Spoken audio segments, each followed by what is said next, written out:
Ya, kalau orang bicara mengenai Sulawesi Utara, ada satu hal yang langsung melekat juga ya, negeri Nyiur Melambai. Iya. Karena banyak pohon kelapa yang so jadi bagian dari torong hidup juga ya di sini ya, sawah budaya. Dan siapa yang tidak kenal bakopra? Bakopra kelapa ya, sudah dari dulu sampai sekarang. Jadi kopra ini so jadi salah satu sumber utama pendapatan masyarakat. Boleh dibilang sama dengan tradisi ya. Bahkan banyak torang pe orang tua boleh mau kasih sekolah anak-anak, boleh mau bangun rumah berkat hasil kopra. Jadi jelas ya, bakopra bukan cuma pencarian tapi sudah di bagian dari budaya hidup masyarakat Sulawesi Utara. Nah, masalahnya sekarang banyak pohon kelapa so berumur tua. Akibatnya hasil kelapa jadi sedikit. Kalau kondisi ini dibiarkan, bagaimana ya kira-kira nanti ini bakopra ke depan ya?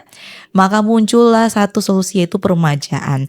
Mar setiap upaya pasti ada DP tantangan Kang Saha budaya. Seperti dilansir dari KBRN Manado, PLT Kepala Dinas Perkebunan Sulawesi Utara Ronald Sorongan mengungkapkan kalau ada beberapa tantangan ya dalam peremajaan kelapa di Sulawesi Utara bisa disimpulkan dalam beberapa poin. Yang pertama, tanaman kelapa yang sudah berumur tua. Jadi produktivitasnya menurun sampai butuh segera peremajaan. Kemudian ketersediaan bibit unggul masih terbatas juga ya karena pemerintah masih dalam tahap pembangunan kebun bibit. Kemudian pola pikir petani yang cenderung menjual kelapa utuh tanpa mengolah sehingga hilirisasi dan nilai tambahnya belum maksimal. Begitu juga dengan regenerasi petani ya yang masih kurang, masih rendah.